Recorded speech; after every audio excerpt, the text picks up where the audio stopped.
They're here, everyone. They are the smart kids at the shops with their mothers or fathers, riding their bikes around the streets and playing down by the river, as well as talking to their friends on their smartphones. Join the smart kids each week as they discover, explore, and solve the mysteries of today. Here's your host, JT Crowley. Welcome to Lesson 2. I hope you enjoyed or found useful last week's podcast, how I talked to you about creating the main character and the characteristics that you need to look at. Well, this week we're going to move on again to characters, but this week we're going to look at sub-characters and floating characters and the triangle of characters that I create. This is how I do it. This is what the formula that I use. So, Lesson 2, a triangle of characters. So here's my triangle, and there is, on the top of the triangle is the main character. And this character, of course, for my story that's coming up, is going to be Aldebard. So that's the main character. Now you've got layer 2. Now layer 2 are the sub-characters. Now these are characters that will support the main character. They are important in the story, but not quite as dominant and important as the main character. They're there to support the main character. And then we go down to layer 3, the bottom layer of the triangle. They are the floating characters. They're the characters that are going to be coming in and out of the storyline as you progress with your plot. So, let's explore a little bit more about characters. So, let's see how the 3 layers of the characters from the triangle actually work. Let's go.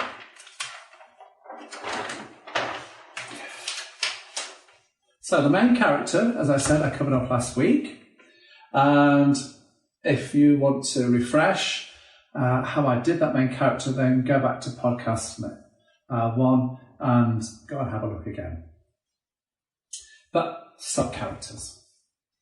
The main subject of today's homeschooling lesson for you all. Home characters. So, these are characters that are there to support your main character, to tell their story. They have quite significant roles to play in the storyline, but they're not as dominant as the main character.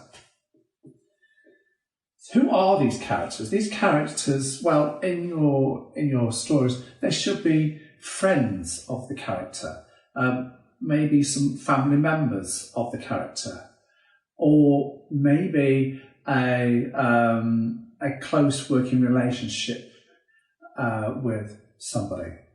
They are the sub-characters. They're there to prop up, support the main character, to tell the story that you're getting across to your readers. The sub-characters can be animals, and in some of my stories they are animals. But main characters can be animals as well. Yeah. So let's turn over. So when you have a look at my book, The Smart Kids, you'll see that the main characters have no more than 2 or 3 sub-characters. That's all that you need. Too many sub-characters will just deflect away from the main character, and that's what you don't want to do. So your main character, the pinnacle of the triangle, is the most important character in the book. But these characters, the sub-characters that sit underneath the main character, they're just as important, but you can't put them in front of the main character. They're there to support that main character. And a lot of them, as says, they are either going to be the friends of your characters or your family members of the characters, or somebody who's got a close relationship with them. So, examples, and I'm going to take you examples in my book, The Smart Kids. Let's go to the story Hamish. Now, Hamish is my little Scottish boy.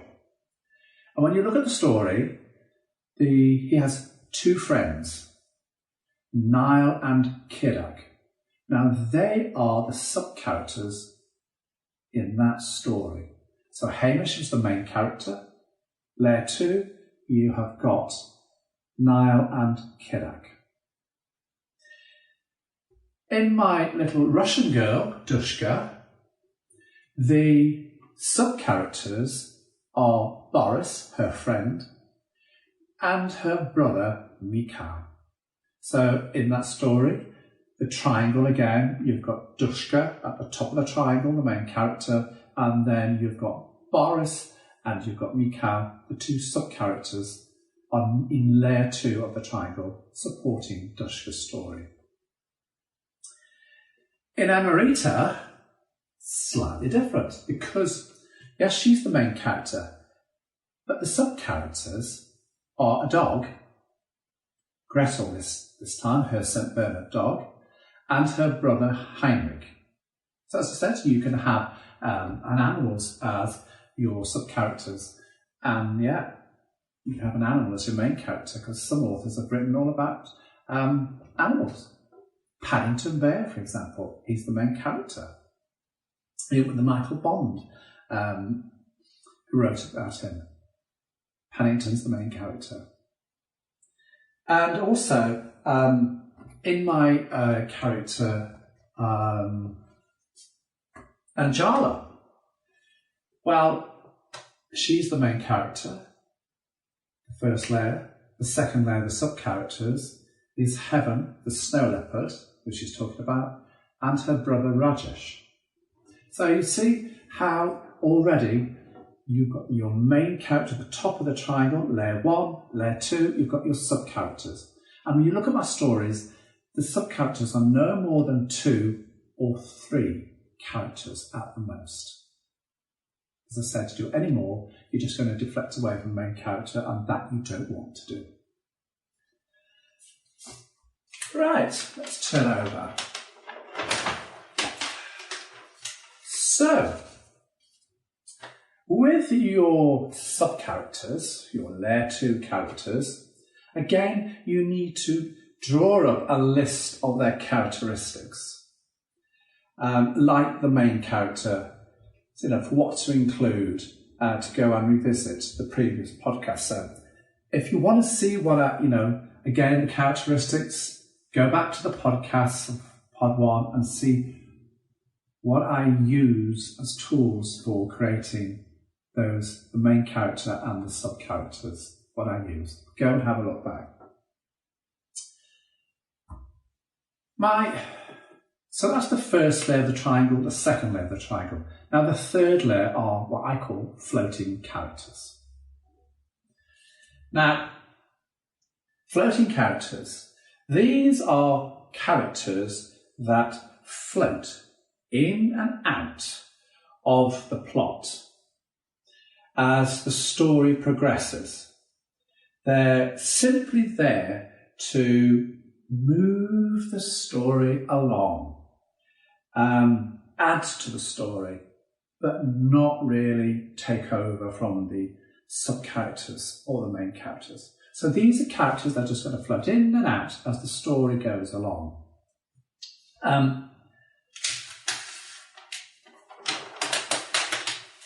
So when you introduce a new scene, and you can create these characters instantaneously, on the spot, create them. But when that scene in your storyline finishes, those characters just disappear. And you don't have to explain to the reader why they've disappeared. You don't have to explain to the readers why you brought them in. They are just there floating in and out to add to the story, to give a little bit more interest to the reader to see what the story's about. There are a few more characters. And when you are creating these floating characters, you don't have to, I certainly don't, you don't have to go into the same detailed characteristics because they're just in and out. So you don't have to detail age, what they wear, what's their personality, what's their family background. None of that. You don't have to do it because they're not in-depth characters like the other two layers in the triangle. So that's the difference really between this bottom layer of the third layer of the characters in the triangle, the third layer, and the other two layers. They're just there to float in and out and support the storyline. So, in my book, Smart Kids, as a couple of examples, Hamish, say for example, well, there is a character there called Mrs. Makai. She's a floating character. It's when the boys, Hamish, Niall and Kira, come back off the moorlands and they come back into the village. She's the village shop proprietor, post office proprietor. She spots the three boys coming back from the moors, and she stops and says, "Guys, where have you been?" And they're a bit dubious to tell her where she's been. And she invites them in, because it's very early in the morning, into behind the post office scenes to have a bit of breakfast. But as soon as they hear about the story of the millionaire man, about who's come up to do the chase of the stag Rufus, they go out the door. That part of the story finishes, that scene finishes there and then. So Mrs. Makai, the floating character, has gone. She's disappeared. And you don't have to explain to the readers why she disappeared. She's just disappeared. She appeared and disappeared. She's a floating character. And another little example is in my New Zealand story of Anaroo, the teacher, Mr. O'Connell. He is there when Anaroo says he's going to be the coach for the rugby team that Anaroo wants to join. And it's just a brief conversation between Anaroo and himself about making arrangements to join the team, what time the team meet up to do their training for the rugby. But once that scene has gone, it's only about half a page long in the story. The character Mr. O'Connell, who all of a sudden appeared, has gone. He's slipped away out of the storyline and he doesn't come back into it. There's no need. He's done the job that I wanted him to do. He was a passing by character. He was a floating character. So those are floating characters, and I hope that you are starting to see the different characters that when you write a book, a story, the types of characters that you need to put in. Your main character, your sub-character in layer 2, and in layer 3, your floating characters, ones that just go in and out and disappear and reappear sometimes, but they're not main characters, they're not sub-characters. They're there just to support the storyline as you go through the scene. So hopefully by now you're starting to see how I build my characters in my stories. Not a smiley face. Just put a smile on all your faces and mine. Right. Like last week when I did the main character, I then reflected and told you all about Alderwood, the main character of my Icelandic story. So here I am coming back to doing exactly the same thing, putting the story, the characters of my next story to you, so you can see how I'm using the main character, where the sub-characters fit in the story, and where the floating character is going to fit into the story that I'm writing. So here we have layer 1 of the triangle of characters. That is Alderwood. He's the main character. He's in layer 1 of the characters. He's the only one in that layer. Layer 2, the two sub-characters that he's got. I told you he'd got friends, Haldor and Fana. Well, they are the sub-characters. And here they are, Haldor, Fana. Two friends. That's what they are. They are friends. And they are the sub-characters. They support Aldeward, the main character. Layer 3 are the floating characters. There's no names to the characters down here because they're just going to be characters that are going to create as they go along just to fit the storyline. And they're going to be either family members or they are going to be members of the public or somebody who's got a close relationship, maybe, yes, with the main character.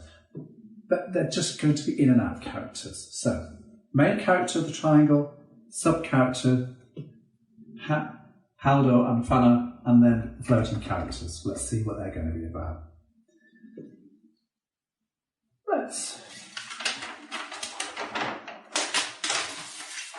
So, characteristics. Now, characteristics for floating characters you don't really have to do, as I've said, because they're just floating. But you do need to really have the characteristics for your sub-characters. Well, we already have the characteristics for Aldeward. If you want to refresh your memory, as I said, go back to last week's podcast and go and have a look. See what his characteristics are, his main attributes. As I've already said, the floating characters, you don't really need a set of characteristics, so that leaves us with just to do the two sub-characters, and in this case, the two boys, Haldor and Fana. So let's put some bones to the characteristics of both of these boys. So Haldor, age 12 boy. His family, he's got one older brother, I've given him, and a father. So he's from a single parentage family. And his looks, I said he's got brown hair, he's tall, he's plump, well built, a bit like the name of his character, Haldor, meaning in Icelandic thunder god. That's where the image I got. No, he's a well built character. No glasses and no disabilities. Brown eyes, and I gave him curly hair. Clothes. He has a red hand-knitted jumper with Fair Isle patterns on. He has multicoloured Nordic socks. He has an orange waterproof coat jacket, brown walking boots. He has matching blue and yellow striped scarf and hat, and he has blue jeans and he has blue woolen gloves. So those are the clothes and the style of clothes that I've given him and the colours that I've given him as well. What the colour of his clothes? That's important. Because remember, you switch the colours and you've forgotten about it and you can't remember what colour scarf they're wearing, what colour shoes they're wearing or what type of shoes they're wearing. Because I say walking boots here for all of the characters. Your reader's going to pick it up and it doesn't look very good. So that's why you need to list it down and stick to your character's characteristics. But you only have to do the characteristics for your main characters and your sub-characters. I said his friends are Aldeward and Fana. That fits. Personality, he's a straight-talking, cool guy. Shy around girls. Hobbies and interests, fishing, running, swimming. So he's a bit of a sports person. School, well, he goes to the same school as Aldeward and Fana. Pet, no pet. Phone, I gave him an iPhone 11. And the house wears a red two-storey wooden-clad house in the middle of the village where all the characters come from. Fana, now he's a different character. Because you need your characters to be different. Because if they're the same, It doesn't add any value to the story, so you need to have different characters who bring different characteristics along, so you can talk about those different characteristics. So for Fana, he's aged 11. Yes, he's a boy. His family, mum and dad, only one sister and one brother. And they are both younger than him. So he's actually the eldest child here, whereas you'll find out that Aldowod was the youngest. And looks, I've got Fana down as tall, skinny, blonde, wavy hair, blue eyes, no glasses and no disabilities. Clothes, I've given him a blue hand-knitted Fair Isle pattern jumper. I have given him yellow gloves and scarf, and the hat's is a pom-pom hat. I have given him, they're all woolen because that's what you find in Iceland. They are woolen clothes, woolen jumpers, woolen hats, woolen scarves. They wear them, so that's why they are woolen. And the Fair Isle patterns that you see, a lot of the kids there wear the Fair Isle patterns because that's what they wear in Iceland. I gave him black jeans and I've given him a dark brown walking boots. So you can see the difference already. They've got different clothes, different colours. It just adds a little bit of interest. And another, let's go to the friends. He's obviously got the friends are Aldowod and Haldor. Personality. Now, this is slightly different because Fana is a reflective, thoughtful, sensitive, shy, introvert character. He's different from the other two. So can you see how I've put a softer, gentler character in here? Because he's going to bring a different aspect to the story. School, he goes to the same school as Aldowod and Haldor. They all go to the same school. It's the village school in the fishing village. Hobbies, he loves reading, fishing and drama. And if you look at the hobbies, they really do reflect the personality because you haven't got that sporty person here. So he's not going to be doing swimming or rugby or skiing or things like that. He's the reflective, thoughtful kind. He's the person going to be reading the book. He's the one that's going to be, into drama.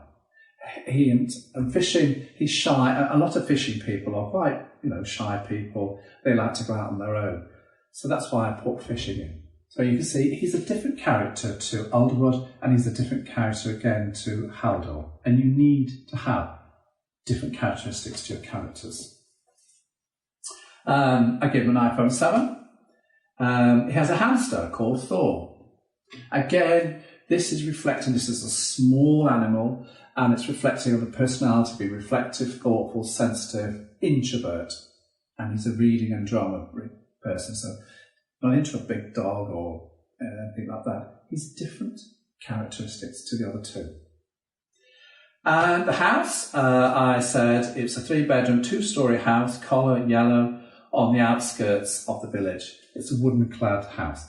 Lots of the houses in the Nordic countries, particularly in Sweden, Norway and Iceland, they are wooden clad and they're quite colourful. You see them, painted in red colours, blue, green, yellow. And when you think about it, that's probably been done because they have a lot of dark nights, so to have bright colours cheers them up a bit. That's what I've understood why they've done it. When you go and look at pictures of other houses in Iceland or Norway, those two countries in particular, you'll see the wonderful colours of all the houses. So that's why they are in the book, in the story, and I'm telling you what colour the houses are and what type of houses they are. So this really completes the sessions for character building. So just to summarise, you have your main character, you then have, that's in layer 1, and we've covered off all the characteristics of why I gave them to Aldowod in my previous podcast. If you want to refresh, go and have a look at that podcast. This week I've covered off sub-characters, which are normally friends, they're normally family members, or they are close relationship people. But whilst they are strong characters, they are not as domitable as the main characters. And that's important. Don't make them outshine your main character. And only stick to 2 or 3 sub-characters. And then we go down to layer 3, the floating characters. It says they just float in and out as the scenes of your plot move on. So they're there just to get the story going along. You don't have to explain why they've appeared, why they've disappeared, and you don't have to go into any characteristic details. You can just put them in, take them out, and let them flow. That's what they do. So next week, I'm moving away from characters. And what I want to do or talk to you about is the plot. Building the plot, the storyline. So that's what I'm going to do next week. I hope you enjoyed how I work the characters out, the formula that I use, the triangle of characters. I hope that's some inspiration to some of you, and you're going to use that strategy that I use. Try it. That's all I say. Try it. But next week, we're going on to the plot. So stay safe, and I'll see you next week. Thank you for listening. And don't forget, if you want to email me at jtc0658@gmail.com if you've got any questions or you want to talk to me about something, feel free to do so. Thanks for listening to The Smart Kids. Want to follow more of their adventures? Check out The Smart Kids by J.T. Crowley on Amazon.com now.